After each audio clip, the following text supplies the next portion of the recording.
Hello guys, my name is Anna and I vlog daily from Ukraine since the start of brutal Russian invasion, because I believe the world needs to know more about Ukrainian resilience and Russian war crimes.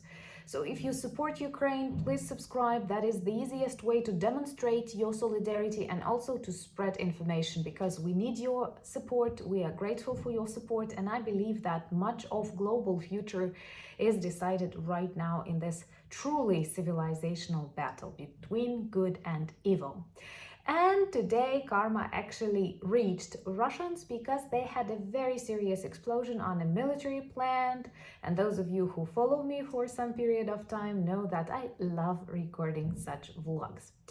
Of course, before this war, I was a kind person who did not want any cruel things to happen. But now, when thousands of Russians came to kill Ukrainians just because they are Ukrainians, destroy our infrastructure, schools, hospitals, and erase our culture, I feel happy when you comment me that 250,000 Russian orcs found their death in Ukraine. Well, nobody invited them with such a mission, special military operation, and they should have thought twice before invading freedom-loving, strong, and really brave country. And I'm proud to be Ukrainian, and I'm proud to speak about another accident that happened on this Russian military plant close to Moscow.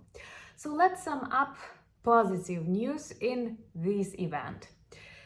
Well, first of all, this is a military plant, one of the oldest Russian military plants that constructs weapon sights and night vision devices and other optics that is used for military purposes, which means that is used to kill innocent Ukrainians in Ukraine.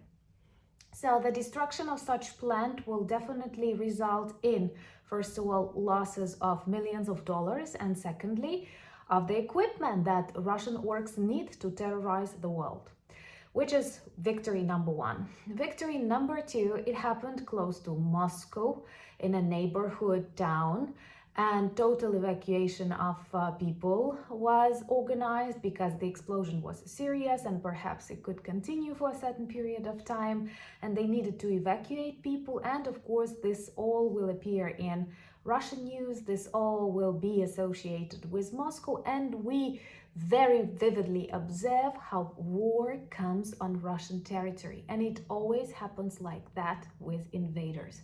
They will always try their own medicine. This is how karma works. So also they claim it is because of a human factor. We don't know what that was. Was it an operation, special military operation of Ukrainian armed forces, something undercover, or was it really someone smoking, as they always say?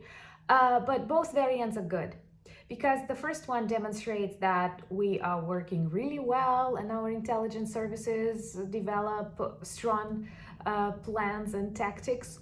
If it was because of human negligence, once again, which proves we are fighting the second largest army in Ukraine, not in the world. And actually, Russians traditionally, from Soviet times, when nobody cared about private property or anything, they traditionally demonstrate lots of troubles with this negative attitude towards your responsibility. When nothing belongs to anyone, like people don't care about anything. So it may be that one Russian orc smoked something and set on fire the whole military plant. So they are producing specific gadgets that are used for weapons, for night vision, and they've lost a serious storage, because now I want to attract your attention, and that is important. In the result of this explosion, 1,600 square kilometers, not kilometers, but I would like it to be kilometers. If you share that opinion that all Russian military targets should be destroyed so that they cannot terrorize the world, please subscribe, because up to 50% of people who watch the videos are not subscribed, and that's not difficult, but it does help the channel become more visible, and more information about Ukraine becomes available in the English-speaking YouTube. We have too many Russian YouTubers and not enough Ukrainians, so please support.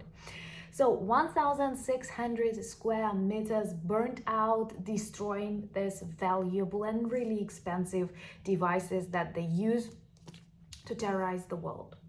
Also, a kind reminder, I was a kind person before Russians invaded us, but now it's a question of my personal survival, the survival of my family, friends, the survival of my country, my culture, my language.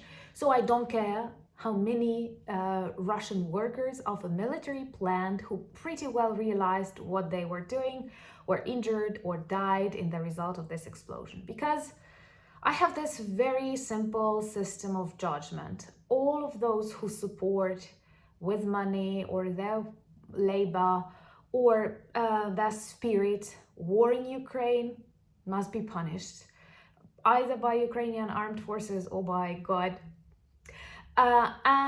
Second, I believe that as long as you cross the border of an independent country without a reason, like with the reason to destroy its culture, to kill its children, you must be sentenced to death. That's actually what Ukrainian armed forces do.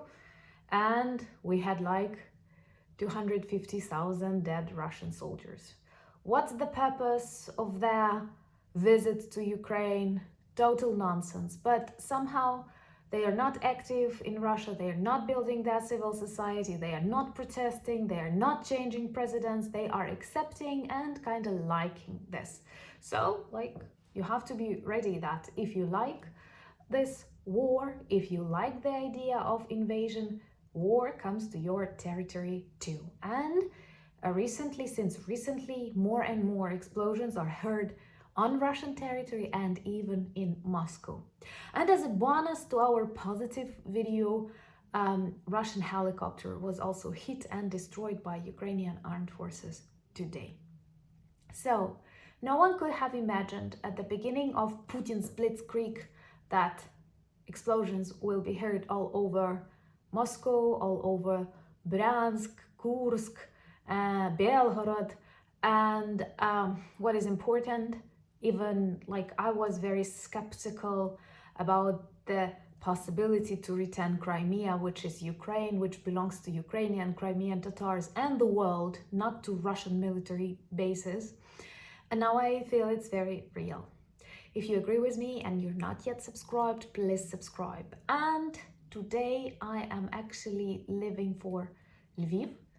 This is a beautiful city and I hope I will be able to show you a little bit of it, to join a very important event panel of Jonathan from Silicon Curtain and Orest Zub.